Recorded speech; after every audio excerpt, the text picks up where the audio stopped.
This is Ascential. This is Ascential Audio. Welcome back to the MoneyPot, our podcast at Money 2020. I'm Sanjib, Kalita, the editor-in-chief, and I'm here with Rachel Morrissey, the content producer on our USA team. Hey Rachel, how are you? I'm fine. The day is wickedly rainy and cold, but it does make staying indoors better. How are you, Sanj? Doing okay. I feel bad for all the delivery people, but I think that'll be a trend to stay long after the social restrictions are removed. Industries that have been able to change their model to be delivery-oriented are surviving this. Yeah. There is one other industry that seems to be thriving overall as they switch to that model. I spoke to Tyler Beuerlein, who is the Chief Revenue Officer of Hypur. Hypur is a payment solution that focuses on highly regulated and cash-intensive industries. And one of their biggest markets is the cannabis industry. And I imagine that legal cannabis is one of the industries that is enduring quite well during these socially distanced times. Yeah, according to Tyler, it is doing very well. What we're seeing is the retail sales have gone through the roof.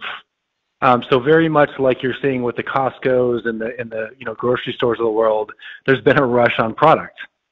However, in certain states, whether it's been a state mandated thing, we're seeing that there's less of a focus on the consumer coming into retail for obvious reasons, and there's more of an emphasis on delivery or pre-order, right? So, contactless forms of payment and delivery have really been key, especially in markets like California.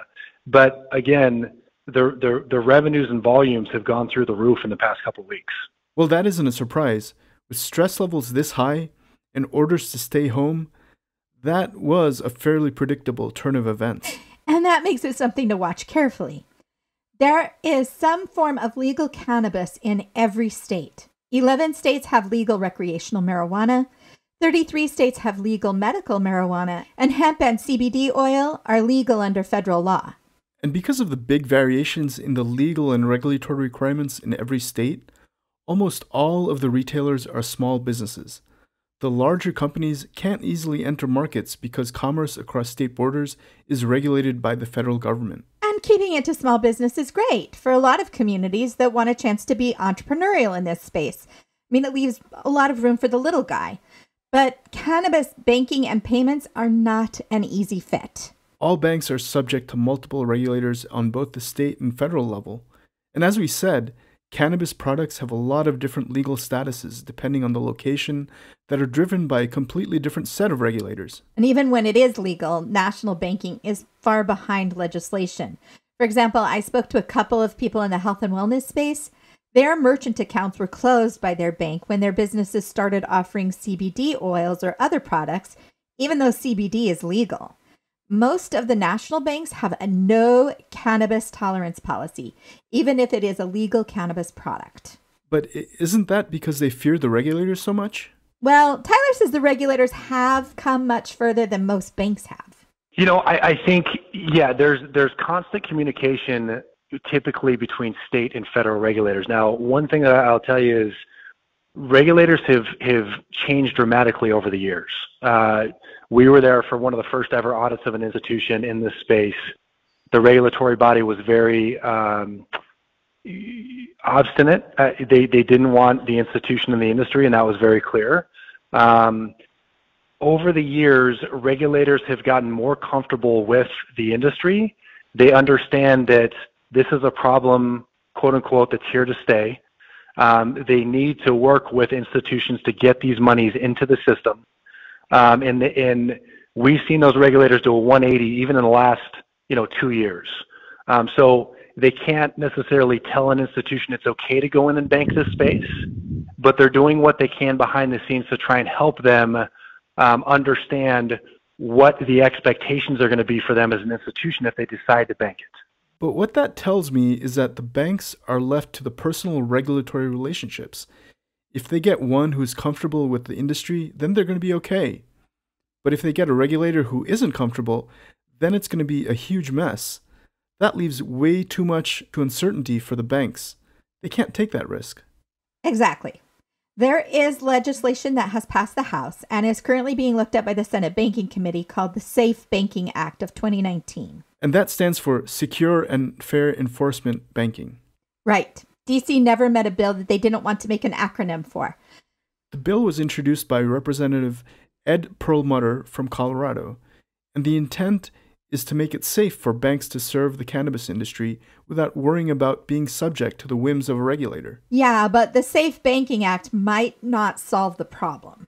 The way it's written doesn't necessarily solve this problem. And the reason I say that is if you look at words like solely throughout the document, it says a bank or credit union cannot solely be penalized for banking the state legal cannabis industry. Well, that's fine, but if an examiner walks into an institution that's banking the cannabis space and they've done something wrong, it's very easy to couple any number of BSA or AML violations along with the fact they're banking cannabis and they're in the same boat. So the act could leave a lot to the whims of the regulator if they make a mistake and get hit with a totally unrelated regulation. Right. If a bank gets hit with breaking a regulation that has nothing to do with their cannabis business, then the regulator can also cite banking cannabis-related businesses in their reports. That's why the fine print is so important. What is strange is that it is in the best interest to have this industry to be much less cash-dependent. Cash-dependent businesses can invite a host of other problems for law enforcement. Yeah. On a local level, any business that keeps more cash is open to burglary or even petty theft. And on a broader level, cash-heavy businesses are better fronts for money laundering. The fact that the money is officially accounted for, the better it is for law enforcement. Which is one reason they call it the Safe Banking Act. They want to make it safer for banks to provide financial services to this industry because it makes communities and activities around it safer. Also, it's much harder to commit tax fraud. And one incentive for legalizing more and more of the cannabis industry is to regulate it and tax it. But Tyler thinks the narrative that the industry isn't banked isn't really true. This industry is banked. So, are we trying to solve a problem that's not necessarily there on the banking side? Here's the positive side of the SAFE Act. It mandates that the FFIEC has 180 days to come out with additional guidance, or to come out with guidance in general, which will go a long way for state or for regulatory bodies. I also think it would have a big impact on opening up liquidity and lending for the industry. So there are some positives, but I think it's got some really challenging flaws that need to be overcome. And also, I think you're going to run into, obviously some huge roadblocks in the Senate. The FFIEC, for those that might not know, is the Federal Financial Institutions Examination Council, and it's responsible for developing uniform reporting systems for federally supervised financial institutions. If passed, the Safe Banking Act would give it 6 months to clarify the discrepancies and give the regulators more guidance. So the industry is banked, but that doesn't mean it has access to credit or loans that the businesses need to grow. And getting those services from banks helps this industry grow and stay more legitimate. And it could help them to access more traditional payment systems. Like I said before, a lot of banks have a no-tolerance policy on cannabis-related products. There have been issues with merchant accounts when health and wellness stores add CBD products to their offerings. From a regulatory compliance standpoint, it's can you make the most difficult accounts in your institution the most transparent, right? And can you eliminate blind spots? And so that's really been the foundation of the regulatory compliance side of Hypur. On the fintech side, these operators cannot legally accept Visa, MasterCard products, period. The networks are opposed until federal legality. And so for us, building out a payment mechanism that's sustainable, that's compliant, and gives this ecosystem the ability to thrive like a normal business would is paramount. These operators can now use a digital form of payment. It's not a branded card to conduct transactions permissibly, sustainably, and compliantly in this ecosystem. So payments innovation, creating apps, creating payment systems that track everything, and creating regulatory transparency has been at the heart of the innovation. Yeah. And like every place else, contactless payments, contactless delivery, and contactless pickup are becoming the selling point. But as you know, if you are dealing with payments, you are also dealing with compliance, particularly in the cannabis finance industry.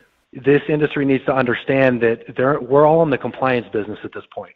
And if they're not viewing it through that lens, or if a financial institution is not viewing it through that lens, they're going to have a hard time and they're going to put the industry at risk, right? The more transparent we can all be, the quicker we can identify, potential money laundering or bad actors, or, it's funny in the cannabis space.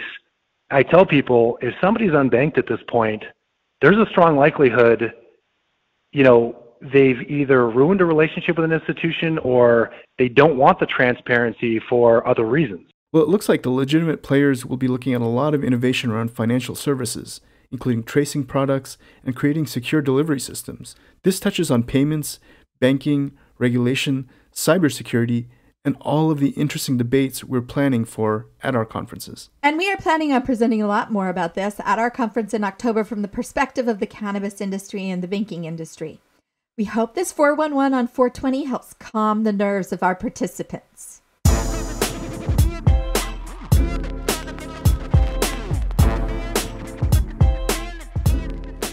And that's it for this episode of the MoneyPot.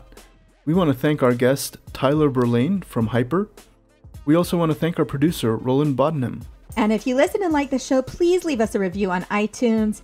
And please go to the website where we've launched our FinTech Fight Back page and send us the stories of how you and your business are dealing with COVID-19. Thank you.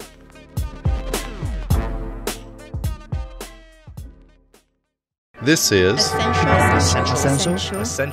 This is Ascential Audio.